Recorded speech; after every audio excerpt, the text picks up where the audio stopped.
busca por respostas de mistério.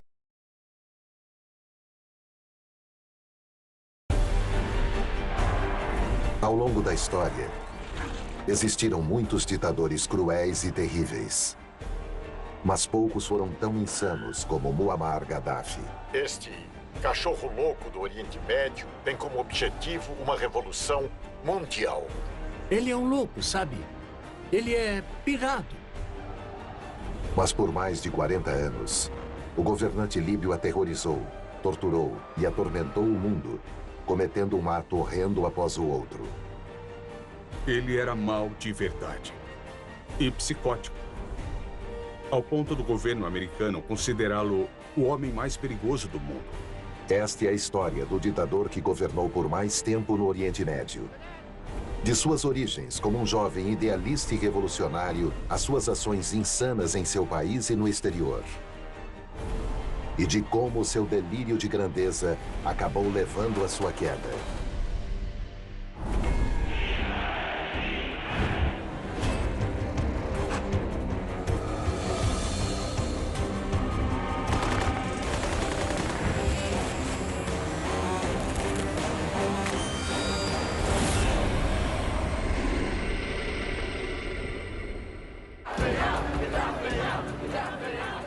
Outubro de 2011.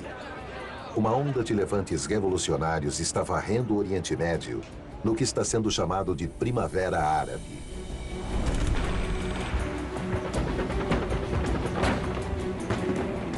Na Líbia, um ditador de 69 anos, o coronel Muammar Gaddafi, foge para se salvar. 2 meses antes, rebeldes apoiados pela OTAN o forçaram a abandonar sua capital, Trípoli. Gaddafi foge para Sirte porque ele nasceu lá e acha que ele vai ser protegido pelos clãs e tribos leais. E pouco a pouco esses rebeldes estavam vencendo. E estavam vencendo usando picapes e armas de mão. Após capturarem a última fortaleza de Gaddafi, os rebeldes se aproximam de seu alvo principal, o próprio ditador. Tem jatos franceses sobrevoando a região. É um cenário muito caótico. De repente, o comboio do coronel é atingido por um ataque aéreo da OTAN, forçando o antes todo-poderoso tirano a se refugiar em um cano de esgoto.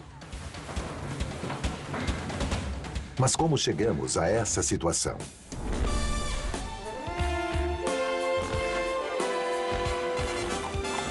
Em 1969, a Líbia é um país cheio de dinheiro do petróleo. Nos últimos 10 anos, ela se transformou de um dos países mais pobres do mundo em um dos mais ricos. Mas nem todos estão aproveitando essa bonança. A maioria dos líbios viviam no campo, em condições muito miseráveis, basicamente de subsistência. Seu governante, o rei pró-ocidental Idris I, é extremamente corrupto.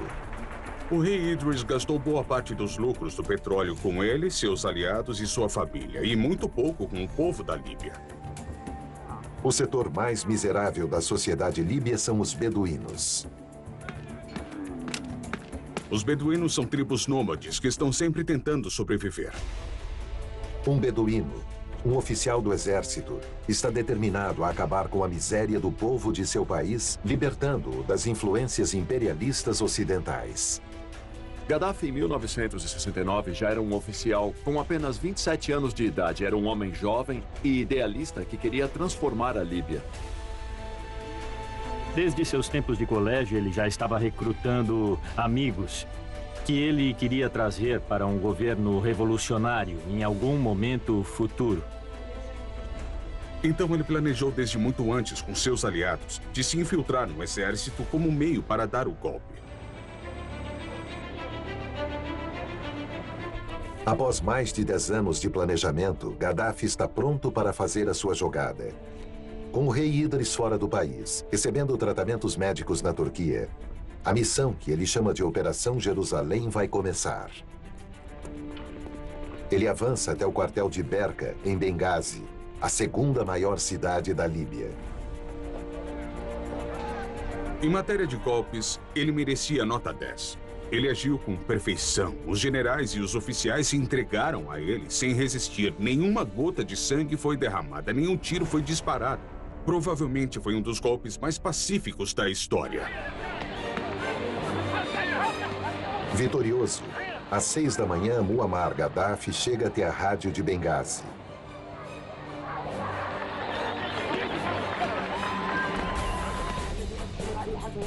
Pela primeira vez, ele fala ao povo líbio. A partir de agora, a Líbia será livre, sob o nome de República Árabe da Líbia. Irmãos livres em uma sociedade na qual, com a graça de Deus, hastearemos as bandeiras da irmandade e da igualdade. A população tomou as ruas eufórica, celebrando por terem esse novo governo de um homem do povo. A euforia tomou conta de toda a Líbia. Junto de seus aliados, ele proclama a criação de um Conselho do Comando Revolucionário. Gaddafi é o seu presidente, o que torna o jovem de 27 anos o homem mais poderoso da Líbia. Para o povo líbio, o novo líder parece trazer mudanças positivas. Ele é progressista e diz querer modernizar o país com sua revolução socialista Al-Fatah. Novas políticas radicais ditam que as riquezas do petróleo do país sejam usadas para ajudar aos pobres. Ele construiu estradas, escolas, aumentou a expectativa de vida do povo. Gaddafi construiu complexos habitacionais, apartamentos populares. E ele fazia questão de dizer para as pessoas, estas são as suas casas. A qualidade de vida na Líbia, por um período, chegou a ser mais alta do que em alguns países, como o Brasil ou a Rússia soviética. Isso é parte do plano do jovem coronel Gaddafi de se tornar um grande líder árabe. Assim como seu herói de infância, o carismático presidente egípcio Gamal Abdel Nasser. Gaddafi vê Nasser como uma figura paterna ideológica. Abdel Nasser era o grande herói de Gaddafi. Abdel Nasser foi o primeiro revolucionário do pan-arabismo. E Gaddafi começou a ouvi-lo no rádio quando ainda estava no ensino médio. E Gaddafi imediatamente se identificou com Nasser, ao ponto de que Nasser se tornou seu ídolo, literalmente. Ele memorizou todos os seus discursos. Ele era conhecido na escola por ficar recitando os discursos de Nasser palavra por palavra. Ele era obcecado por aquele homem. Ele enfatizava a liberdade, o socialismo e a unidade, que são exatamente os mesmos temas que Nasser tinha defendido no começo da Revolução Egípcia.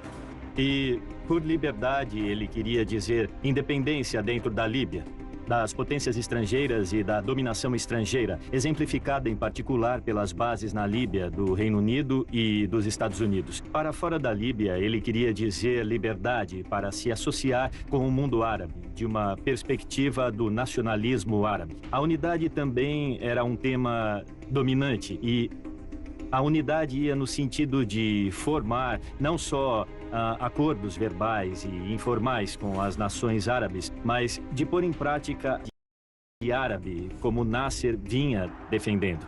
O terceiro tema que ele propunha era o socialismo. E com o socialismo ele queria dizer pegar as riquezas da Líbia e distribuí-las de um jeito mais justo entre o povo da Líbia. E isso é diferente do comunismo, que ele não defendia, porque o via como um sistema ateu. E ele era muito muçulmano, um muçulmano devoto, e ele fez do islamismo uma parte da sua revolução. Com seu sucesso em expulsar as influências ocidentais no Egito, suas reformas profundas e políticas modernizadoras, Nasser é amplamente visto como líder do mundo árabe.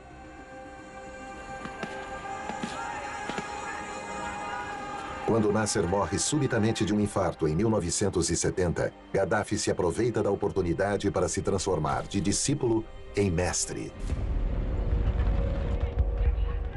Sua grande bandeira é a causa palestina contra Israel. Gaddafi desprezava Israel desde a época de seu surgimento. Ele considerava que Israel tinha roubado terras muçulmanas. Para ele, Israel é o grande símbolo da tirania da América e do Ocidente no Oriente Médio. Ele via Israel como um tipo de projeto neocolonial que estava sendo imposto no mundo árabe. Era uma coisa que feria a dignidade dos árabes e criava uma cunha no coração do Oriente Médio.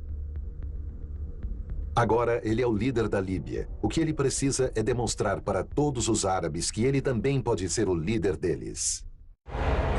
Este é o plantão de notícias da ITN, direto da Vila Olímpica de Munique, onde hoje pela manhã guerrilheiros palestinos armados atacaram os dormitórios da equipe olímpica de Israel. Eles balearam 2 israelenses e estão fazendo 20 atletas e 6 treinadores de reféns. Em setembro de 1972, o mundo fica chocado com um surpreendente ataque nas Olimpíadas de Munique do grupo palestino Setembro Negro. Mas o que poucos sabem é que o Setembro Negro é financiado por Gaddafi. Gaddafi considerava aquilo uma operação perfeitamente aceitável, segundo sua visão de mundo. E apesar das coisas sanguinárias e violentas que esses terroristas fizeram, ele os considerava heróis. Os guerrilheiros acabam de anunciar que eles exigem um avião para retirá-los da Alemanha assim que suas exigências sejam cumpridas. No conflito final, todos os reféns israelitas são mortos, além de 5 terroristas. Gaddafi manda enviar os corpos dos terroristas para a Líbia. Quando os palestinos mortos chegaram na Líbia, acho que a palavra seria bizarro. Os corpos dos terroristas foram carregados desde o aeroporto e é claro que Gaddafi transmitiu isso pela TV. Macabro e mórbido para qualquer pessoa normal, mas para o Gaddafi, não. Quando os 3 terroristas sobreviventes são soltos, eles também são levados até a Líbia. Lá, o líder da Líbia os trata como astros do rock. Ele sabia que a Líbia se tornaria o palco de um drama internacional e que ele era o diretor e o produtor de tudo isso. O Gaddafi estava dizendo para todo o mundo: olhem para mim, vejam como sou poderoso e como sou grande. Vejam o que eu fiz, eu sou Muammar Gaddafi, eu sou a Líbia. O problema é que nem mesmo o mundo árabe prestou atenção. Então Gaddafi se dá conta. Se ele quer ser notado, ele tem que projetar seu poder para além da região. Gaddafi sentia que ele era muito mais do que um pequeno ditador de um país com só 6 milhões de pessoas. Com uma população tão pequena, nem mesmo muito equipamento militar pode ajudar esse revolucionário de ambições internacionais a alcançar seus objetivos. Mas ele conta com uma arma muito poderosa: dinheiro, muito dinheiro. Isso leva Gaddafi a apoiar e financiar o mais importante lutador da liberdade de seu tempo, Nelson Mandela. Alguns líderes no Ocidente, principalmente no Reino Unido, viam Nelson Mandela como, no máximo, um baderneiro e, no pior dos casos, um terrorista. Mas não Gaddafi. Ele não só apoiou o Congresso Nacional Africano, mas em quase todo o tempo foi o único apoiador. Ele ficou amigo de Mandela quando ele estava por baixo. O apoiou contra a grande África Sul imperialista. Os dois se tornaram muito próximos, foram fotografados juntos várias vezes e na cabeça do Gaddafi, ele estava apoiando esse novato porque ele se via no Mandela. Nelson Mandela chamava Gaddafi de o líder irmão. E como reconhecimento por seu apoio público e financeiro, um dos netos de Mandela se chama Gaddafi. Gaddafi apoiou uma quantidade bizarra de organizações insurgentes, terroristas e comunistas. Simplesmente bizarra. Ele via todas essas organizações como o lado mais fraco na luta contra os tirânicos governos imperialistas. E Gaddafi se torna um dos maiores patrocinadores do terrorismo internacional do mundo. Alguns afirmam que todas as bombas do IRA usadas contra o Reino Unido continham um explosivo plástico conhecido como Semtex, que era fornecido pela Líbia. Ele tinha ligações com as Farc na Colômbia, Abu Sayyaf nas Filipinas do Sul, com o grupo de Abu Nidal. Ele apoiou o movimento dos Panteras Negras, o ETA, a Fração Vermelha na Alemanha e organizações semelhantes na Itália. O terrorismo para Gaddafi não é só uma arma política. Ele se transforma em algo muito pessoal. Ele sentia um prazer perverso com o terrorismo. Como Gaddafi era um beduíno, uma das bases de sua personalidade era a ideia do oprimido chegando ao poder para o povo. Ele era um homem muito, muito egoísta. Ele tinha até mais ego do que ambição. O apoio do coronel ao terrorismo leva à morte de milhares de inocentes, mas alcança o seu objetivo e faz com que ele seja notado. Ele era o terrorista de Estado inimigo número 1, ao ponto das agências de inteligência da América o considerarem o homem mais perigoso do mundo. 6 anos após assumir o poder, o amplo apoio do ditador líbio a vários grupos terroristas começa a provocar dissensões internas. Isso era impopular entre muitos membros do Conselho do Comando Revolucionário. Eles achavam que o dinheiro era para o desenvolvimento do país. Em resposta aos seus críticos, em 1977 ele dissolve o Conselho do Comando Revolucionário e declara ao povo ter descoberto um novo sistema político, uma alternativa ao capitalismo e ao comunismo. Ele o batiza de Terceira Teoria Internacional, que ofereceria uma solução revolucionária para os problemas de todo o Terceiro Mundo. Essa é a sua tentativa de ser levado a sério como um estadista filósofo. Ele expõe essas ideias em seu Livro Verde. Ele achava que o Livro Verde era uma obra-prima e que todos deviam estudá-lo, que nem o Mein Kampf do Hitler ou o livro do Mao Tse-tung ou a Constituição Americana. Na verdade, o manifesto supostamente visionário de Gaddafi é uma mistura incoerente de declarações geralmente contraditórias.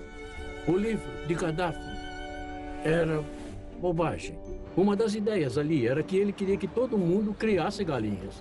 E ele fez todo mundo no país criar galinhas. Deu galinhas e gaiolas para colocá-las, inclusive para quem vivia em apartamentos. As pessoas comiam as galinhas e usavam as gaiolas para guardar jornais. Era loucura. Mesmo parecendo uma piada, o Livro Verde ocultava um propósito muito mais sombrio. Ele é a sua ferramenta de doutrinação. As crianças nas escolas eram forçadas a lê-lo. Era uma coisa que fazia parte da educação cotidiana, ler aquele livro e olhar para as fotos dele. Parte de sua ideologia é que não há necessidade de partidos políticos, governos ou mesmo de leis. Ao invés disso, os líbios teriam uma democracia direta através dos novos congressos populares de base. Esse conceito de democracia era uma farsa completa. E, na verdade, a Líbia era uma ditadura plena e sob o controle de Gaddafi. Gaddafi anuncia que não é mais presidente, nem mesmo primeiro-ministro, apenas o líder-irmão e guia da revolução. É uma jogada astuta. Ele não falava de si mesmo como chefe de Estado. Então, não havia como ele ser removido. O líder-irmão conclui sua nova teoria política com uma afirmação reveladora. Os que são mais fortes na sociedade governam. Em seu caso, sua força vem de sua grande e truculenta polícia secreta. As pessoas nunca sabiam de verdade quem é que estava espionando quem. Não era incomum ver pessoas serem tiradas da rua, arrastadas até um carro sem identificação e levadas embora. Você não precisa fazer isso com frequência, nem com muitas pessoas, para todo mundo ficar sempre um pouco preocupado. Será que eu fiz algo de errado e sou o próximo? E se Gaddafi decidir que você o traiu, ele vai esmagá-lo.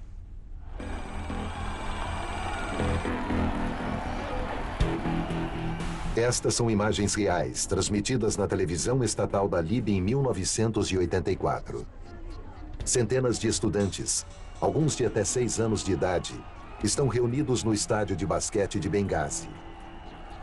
Juízes aparecem e anunciam que estão levando Sadek Choueidi, de 30 anos, a julgamento. Meu nome é Sadiq Hamed Choueidi. Sadek Choueidi era um jovem que estava estudando engenharia nos Estados Unidos. Quando ele voltou para a Líbia, Gaddafi o acusou de ser parte de um plano em Trípoli para derrubar o regime no começo de 1984. Este foi um julgamento midiático no maior sentido do termo e com um grande público. Eu me juntei aos cães de rua dos Estados Unidos. Sadek é forçado a confessar, apesar de sua inocência, e rapidamente é condenado. O acusado confessou praticar atos terroristas. Ele merece a pena de morte. Morte por enforcamento. É simplesmente perverso como isso é feito na frente de várias crianças. Mas há uma reviravolta inesperada nesse evento terrível. O pescoço de Sadek não quebra imediatamente na forca. Uma jovem mulher na arquibancada vê uma oportunidade. Ela vai até o corpo e puxa as pernas de Shuade para baixo, de um jeito muito brutal. Milhões observam enquanto ela mata Sadek, que se torna conhecida em toda a Líbia como Huda, a carrasca. E Gaddafi faz com que ela se torne uma das mais ricas e poderosas mulheres do país. Um exemplo para todos os líbios das recompensas da lealdade ao líder irmão. Mas execuções públicas dentro da Líbia não são o bastante. Ele vai perseguir todos os líbios que se opuserem a ele, onde quer que eles se escondam.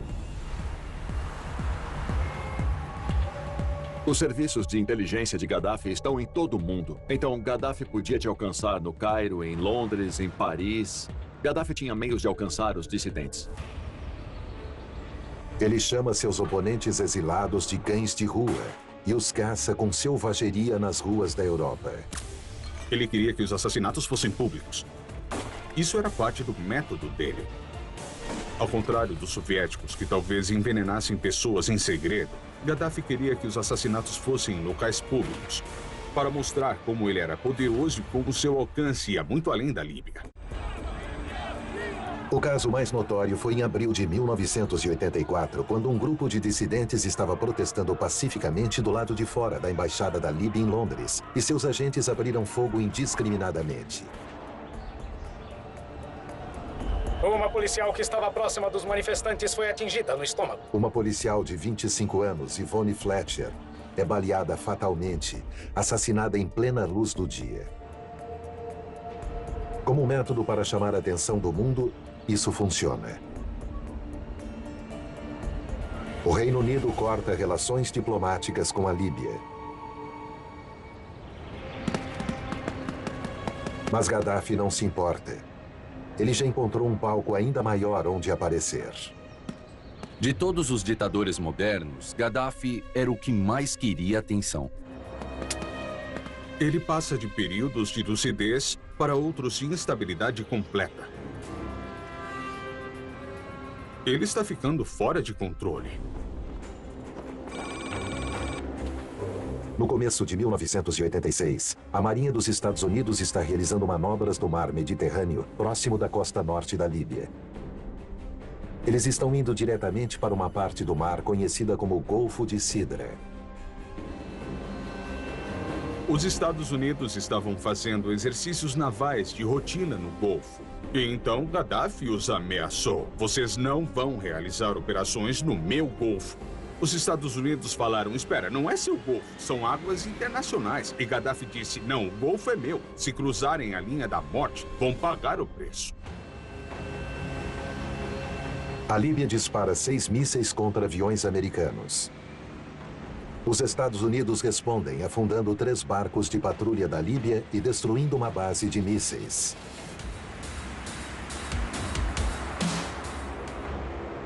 Agora, Gaddafi aumenta o tom e declara que está em um período de guerra. E ele pretende lutar uma guerra suja. Suas ações vão colocá-lo numa rota de colisão com os Estados Unidos e farão dele o inimigo público número 1.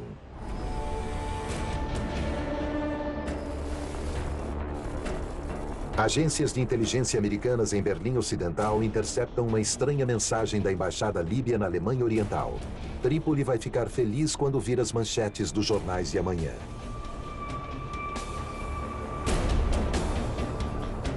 Poucas horas depois, uma mulher entra em uma casa noturna em Berlim Ocidental.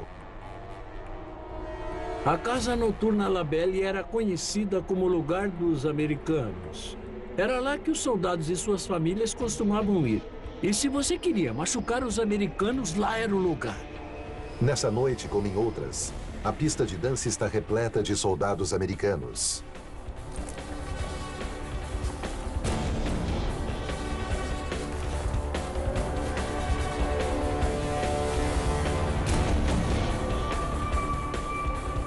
À 1h45 da manhã, uma bomba de 2 quilos, repleta de explosivos plásticos e estilhaços, explode.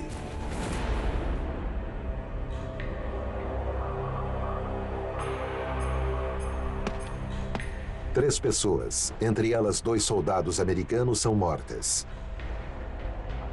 Outras 229 ficam feridas, muitas sofrendo lesões permanentes. Foi uma cena horrível. Ela chocou os Estados Unidos, é claro. Ela foi um dos primeiros ataques diretos em que tropas americanas foram mortas em uma explosão assim. Isso foi um choque e uma indignação.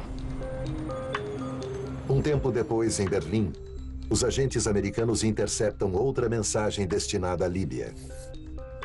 À 1h30 dessa manhã, uma missão bem-sucedida foi realizada sem deixar nenhum rastro de nossa autoria.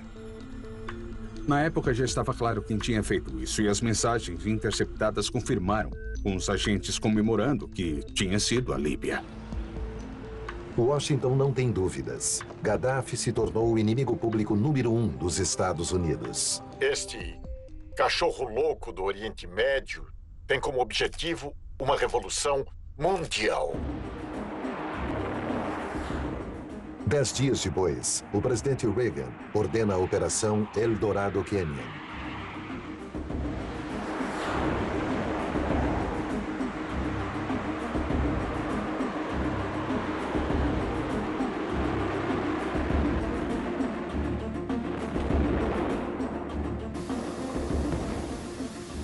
A fortaleza de Bab al-Azia de Gaddafi é atingida. Mas apesar de sua casa destruída, Gaddafi escapa ileso. Mas ele afirma que nem toda a sua família teve tanta sorte. Gaddafi veio a público com uma declaração de que tinham matado Hannah, sua filha adotiva. Ele tentou usar isso como um jeito de se apresentar como alguém que estava sob o ataque do grande Satã dos Estados Unidos, e isso como um jeito de aumentar o apoio popular de si mesmo e do regime. E ele ataca o Ocidente. Seu governo é um governo terrorista. Reagan é o maior terrorista do mundo. Vocês estão longe de serem civilizados. Nossa nação é mais civilizada. Mas nem tudo é o que parece. No fim, era tudo uma armação. A filha dele não tinha sido morta. Mas a verdade não vai impedir Gaddafi de se vingar contra os americanos. Imediatamente depois do ataque, dava para ver que ele tinha ficado mentalmente afetado pelo ataque. Ele era relativamente instável e era louco como uma raposa. Você não podia fazer isso com Muammar Gaddafi, o grande, o líder irmão. Quem quer que fizesse isso ia ter que ser colocado de volta no seu lugar.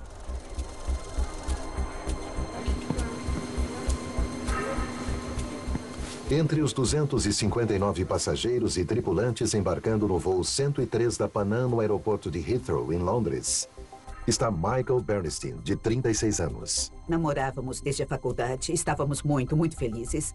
Ele tinha um senso de humor incrível e ele era um ótimo pai e adorava muito nossos filhos. Às 6h25 da tarde, o avião decola rumo a Nova York.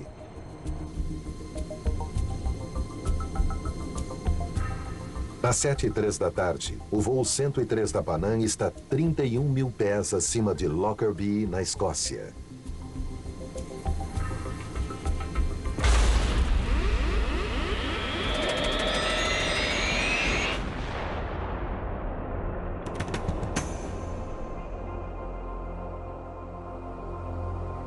Um explosivo abriu um grande buraco no compartimento de carga.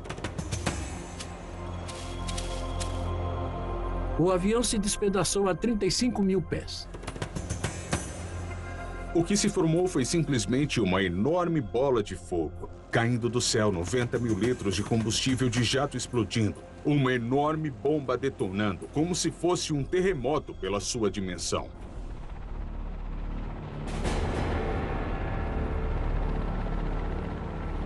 Ela destruiu cerca de uma dezena de casas. Algumas pessoas nessas casas foram incineradas e nunca mais foram encontradas. 270 pessoas morrem no desastre de Lockerbie, entre elas o marido de Stephanie, Michael. Foi só quando eu estava no meu porão, na bicicleta ergométrica, assistindo o noticiário, que eu vi uma notícia sobre um avião que tinha caído na Escócia. E eu tive aquela famosa sensação ruim na boca do estômago de saber que podia ter sido o avião dele. Meu filho desceu as escadas primeiro e ele mal tinha 4 anos, então crianças de 4 anos não entendem um conceito de que a morte é irreversível. E então, quando minha filha desceu as escadas, ela parecia que tinha tomado um soco no estômago, porque é claro que com 7 anos e meio ela já entendia o que isso significava. Foi a coisa mais difícil que eu tive que fazer na minha vida.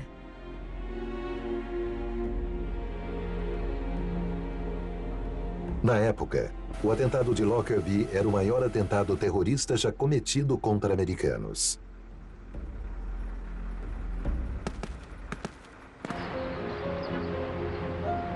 Na Líbia, Gaddafi nega ter qualquer ligação com o atentado.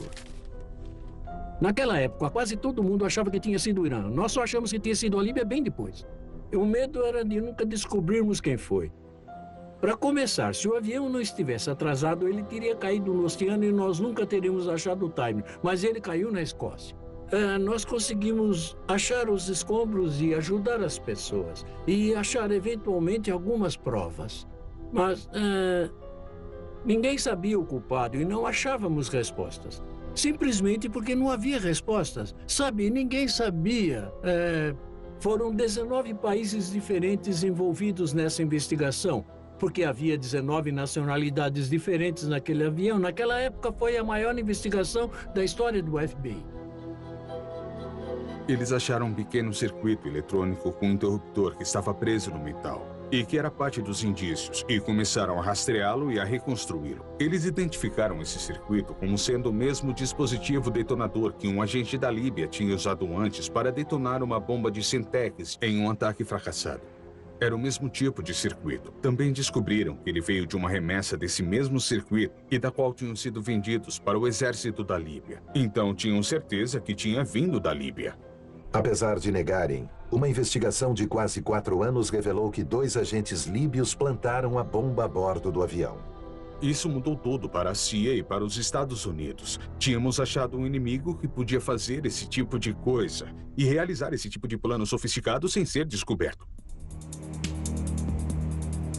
Em resposta, as Nações Unidas impõem duras sanções à Líbia. Gaddafi se tornou quase um pária internacional. Isso não caiu bem para ele, porque ele sempre tinha visto a Líbia como um palco pequeno demais para si. Então isso foi duro demais de engolir para ele. A resposta do ditador líbio a esse isolamento é se afundar ainda mais em sua crueldade e sede de vingança. Seus métodos vão se tornar ainda mais insanos. Um exemplo disso é o tratamento dado ao seu antigo ministro do exterior. Mansur Rashid El-Kikia fugiu da Líbia em 1980. Por 13 anos, Gaddafi aguarda pacientemente. Em dezembro de 1993, El-Kikia chega ao Cairo, Egito, para uma reunião da Organização Árabe de Direitos Humanos que ele ajudou a fundar. Ter um dos seus, em que você confiou, se voltar contra você, fazer declarações públicas fortes e organizar pessoas contra você no exterior, era simplesmente inaceitável na cabeça de Gaddafi e ele achava que tinha que dar um jeito em El-Kikia. Os agentes de Gaddafi estão esperando por ele.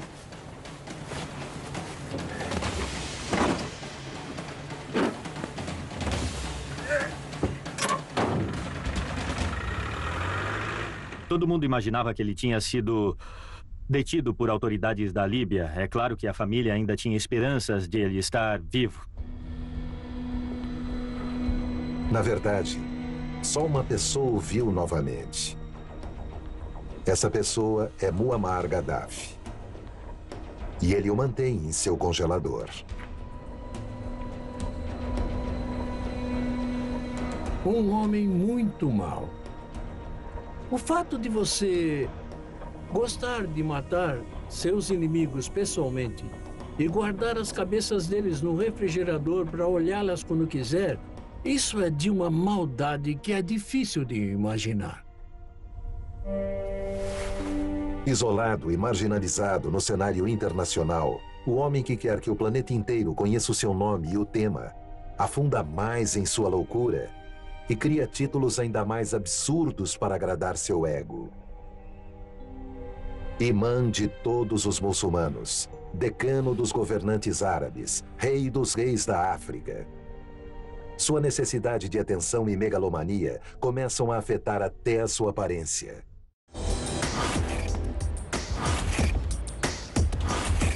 As roupas de Gaddafi se tornaram mais luxuosas e mais extravagantes, ao ponto dele se tornar quase que o Liberace do mundo árabe. A aparência dele se tornou mais absurda. Ele parecia com um daqueles personagens de um musical de Gilbert e Sullivan, um daqueles almirantes malucos, cheios de brocados de ouro, medalhas e tudo mais. Ele passava das roupas finas de almirante a roupas de beduínos. Algumas vezes ele até vestia algo que parecia um saco de lixo marrom. Ele trocava de roupa várias vezes por dia. Quando perguntavam sobre isso, ele respondia: bom, eu dito a moda no meu país. O que eu vestir se torna uma moda entre o povo. E ele acreditava que suas roupas berrantes e espalhafatosas eram o que o povo queria. Os árabes estavam começando a ficar um pouco envergonhados dele. Eles ficaram cansados dele e ele decidiu: tudo bem, eu não sou um árabe mesmo, eu sou um africano. Uma das características únicas de Gaddafi é que ele tinha tendências histriônicas. Isso se chama transtorno de personalidade histriônica. Essas pessoas adoram o drama, adoram estar sempre bonitas e atraindo muitas atenções. E ele era um caso extremo disso. Parecia que Gaddafi sempre representava um papel para que as pessoas falassem dele. Sua vaidade extrema não se limitava apenas ao seu guarda-roupa. Gaddafi queria uma cirurgia plástica porque era um homem muito vaidoso. Sua imagem era a imagem da Líbia. Outdoors dele estavam em todo o país, em todas as cidades da Líbia. Gaddafi queria se manter jovem, ele queria preservar a sua aparência. Ao longo dos anos, o ditador líbio supostamente faz cirurgias plásticas diversas vezes. Na visão dele, ele era bonitão.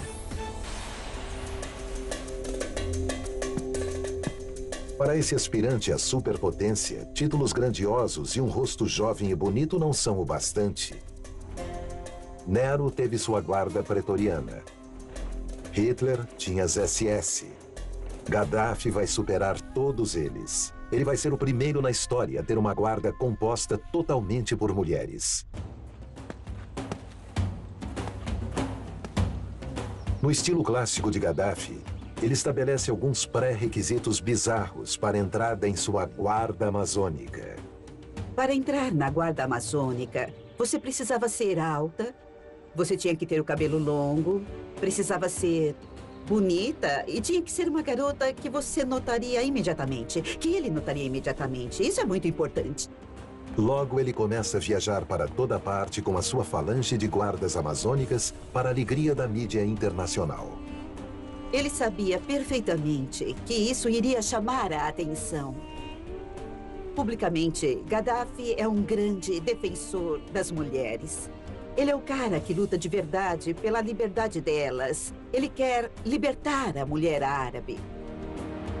Mas a realidade privada não podia ser mais diferente.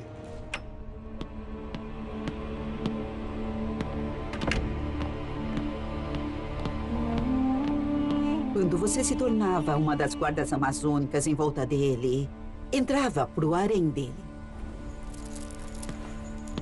Elas eram mantidas como em uma prisão. E ele chamava as garotas noite e dia, batendo nelas, obrigando-as a fazer sexo com 1, 2, 3, 4 pessoas e obrigando-as a fumar, beber, dançar, a usar cocaína. Ele era como uma fera, como um monstro. E não eram só as amazônicas que eram vítimas de Gaddafi. Ele era obcecado por sexo. Com frequência dizia que ele precisava ter 4 garotas diferentes por dia. Gaddafi usa sua posição como líder-irmão para encontrar mais e mais vítimas, inclusive em suas visitas oficiais às escolas. Escolas, é claro, eram um incrível reservatório para ele. Ele punha a mão dele na cabeça dela. Esse era o sinal para seus guarda-costas, dizendo: esta aqui, quero ela. E ela podia dizer tchauzinho para a infância dela. Ele ia para casamentos e escolhia garotas que ele queria sequestrar e estuprar. Em alguns casos, eram mortas e nunca mais vistas. As mulheres e garotas levadas por Gaddafi estavam completamente indefesas. Sexo e estupro são tabus muito grandes. Não se pode falar sobre isso na Líbia. É uma sociedade muito, muito conservadora. O estupro significa que sua vida é totalmente destruída. Que você vai ser ostracizada se descobrirem. Que você vai ser expulsa da sua família. É o crime perfeito. O criminoso, o próprio Gaddafi, podia fazer o que ele quisesse, porque ele sabia que ninguém ia enfrentá-lo. O estupro não serve apenas para satisfazer os torpes desejos de Gaddafi. Ele também o usa para aterrorizar seus oponentes. Ele usava o sexo para dominar as pessoas, para humilhar as pessoas. Para ele, era mais uma ferramenta para governar. E quando ele queria humilhar alguém, geralmente pessoas ricas e poderosas de seu país, ele costumava estuprar suas filhas e esposas. É impossível saber quantas mulheres e garotas Gaddafi estuprou. Eu acho que é possível dizer que Gaddafi foi o mais cruel estuprador da história. Com uma aparência absurda, louco por sexo e estuprador, o reino de loucura de Gaddafi continua a infligir um sofrimento interminável a seu povo, o que só piora com as terríveis sanções internacionais. Até que acontece um evento que dá a Gaddafi uma chance de se relocalizar. Para quase todos, o 11 de setembro foi uma monstruosidade. Para Gaddafi, foi uma oportunidade. Foi uma enorme surpresa. Gaddafi se pronunciou e condenou o 11 de setembro. Ele declarou publicamente seu apoio e simpatia pelas vítimas do atentado. Condenou Osama Bin Laden. Na verdade, ele expediu um mandado de prisão para Osama Bin Laden. Em um golpe de publicidade, Gaddafi se oferece para doar sangue para as vítimas de 11 de setembro. O líder-irmão não gosta nada do fundamentalismo islâmico, que ele vê como uma possível ameaça a si próprio. Isso facilita que esse homem, que já foi o maior terrorista do mundo, se junte à guerra contra o terror. Ele fornecia informações legítimas para a CIA e para Washington sobre as movimentações da Al-Qaeda e de outros grupos terroristas e informações úteis. Ele se tornou um parceiro da inteligência da América contra a Al-Qaeda. Ele até passa a atender às exigências do Ocidente. Ele viu o que aconteceu com Saddam Hussein. É claro que ele pensou muito nisso e disse: não quero que isso aconteça. Hoje, em Trípoli, o líder da Líbia, o coronel Muammar al-Gaddafi, publicamente confirmou seu compromisso de revelar e desmantelar todos os programas de armas de destruição em massa de seu país. Muammar Gaddafi, o homem que começou querendo comandar o mundo contra o Ocidente, faz um giro de 180 graus para salvar a própria pele. E ele parece dar certo. Em 24 de março de 2004, apesar do assassinato de Vonnie Fletcher, de financiar o IRA e a explosão de Lockerbie, o antigo cachorro louco do Oriente Médio é recebido de volta do isolamento pelo primeiro-ministro britânico Tony Blair. Com seus novos amigos no Ocidente, Gaddafi tem certeza de que seu reinado nunca irá acabar. Um erro que acaba se mostrando fatal.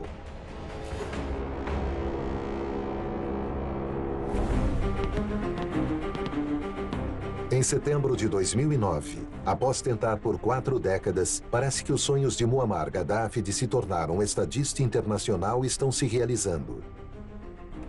Apesar dos anos de assassinato, tortura e estupros sistemáticos para manter seu regime tirânico, o ditador líbio é saudado pelos líderes mundiais.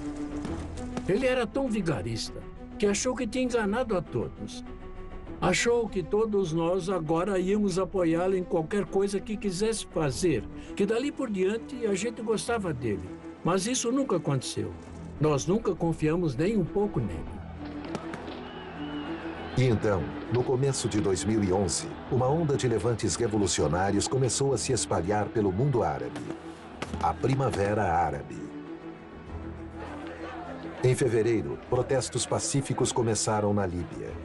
A resposta dele foi, não, não, não. O povo da Líbia me adora. Todos me adoram. Isso é coisa da Al-Qaeda. Eles drogaram as pessoas. E ele disse, assim que as pessoas se livrarem do efeito das drogas, vão voltar ao normal e se dar conta que me amam e de que os Estados Unidos colocou alucinógenos no café delas. A essa altura, ele já estava totalmente fora da realidade.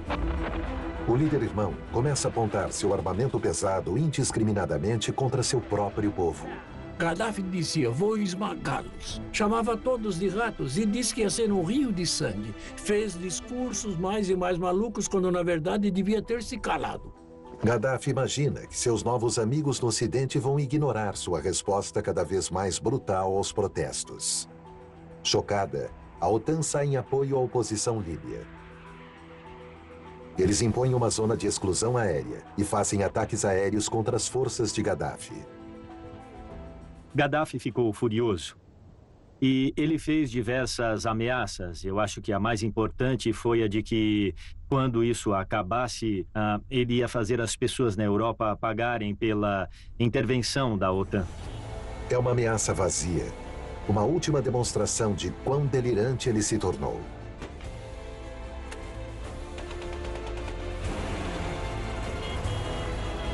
Em outubro de 2011, o ditador líbio de 69 anos está fugindo desesperadamente de uma cidade para outra, enquanto os rebeldes apoiados pelo Ocidente vão avançando. Gaddafi ia afundar com seu barco. Ele não tinha nenhuma intenção de abandonar a Líbia, não tinha nenhuma intenção de abandonar o poder. Quando os rebeldes tomam Trípoli, Gaddafi começa a fugir. E ele acaba indo para Sirte, que é a sua cidade natal. Dentro de 2 semanas, Gaddafi é forçado a fugir até lá.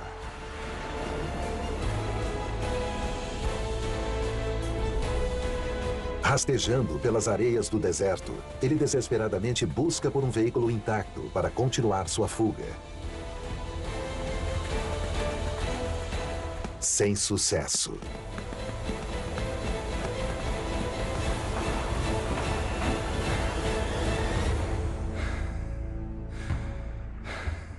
Alguns minutos depois, ele finalmente se reencontra com a realidade. Ele estava gritando com essas pessoas dizendo, como ousam fazer isso? Eu sou seu líder, o povo me ama. E um desses caras deu um tapa na cara dele e disse, calado, seu cão. Anos de opressão e ódio vêm à tona com tudo.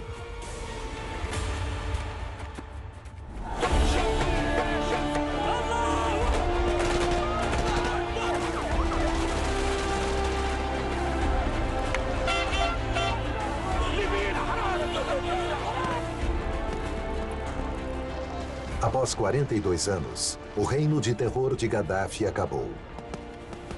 Eu acho que a metade do país foi até lá para ver ele morto naquele colchão sujo, para ter certeza de que ele morreu. Só queriam ter certeza de que estava acabado.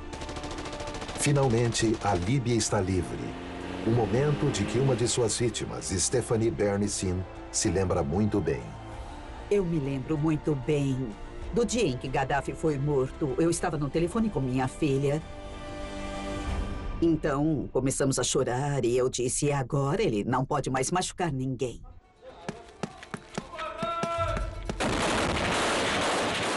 Infelizmente, a Revolução de 2011 rapidamente se transformou em uma violenta guerra civil. Muammar Gaddafi deixou uma Líbia tão dividida que o país ainda está lutando para se reerguer da sombra de seu mal.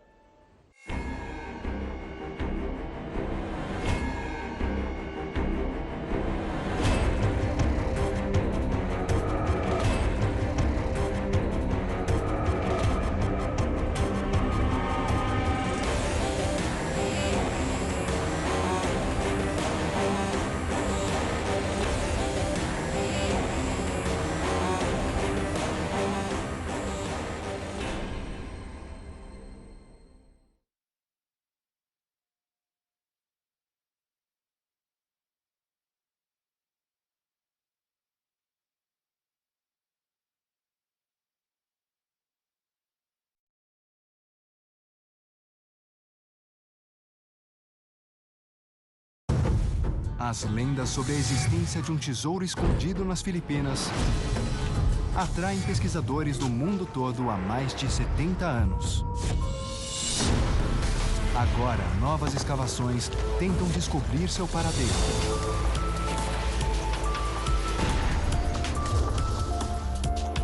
Esta noite, siga as pistas em O Ouro Perdido da Segunda Guerra Mundial, às 9, no History 2. Para encontrar passagens, confiamos no Kayak. O Kayak mostra vários preços para o mesmo voo e nós reservamos a melhor oferta. Conte bem as suas peças. Que o rei atual tinha que superar seu antecessor, tanto em arquitetura quanto em termos de política externa. Porque no tabuleiro da guerra, tudo é possível.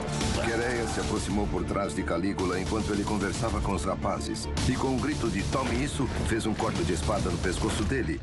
Maratona Impérios em Jogo. Segunda, a partir das 9 da noite. No History 2. Muito mais história.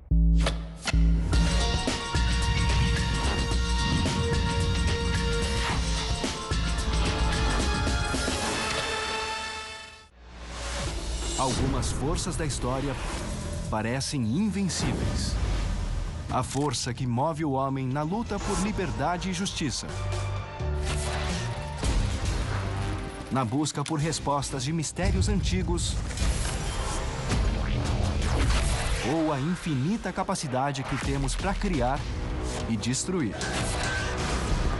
Em agosto, no History 2, muito mais história. A humanidade tem feito cair fogo do céu há milhares de anos.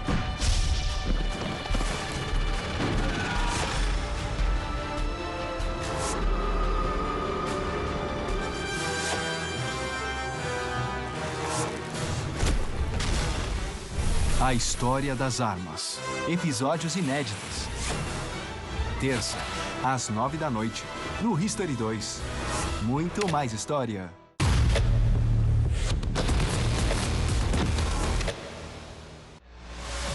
Algumas forças da história parecem invencíveis.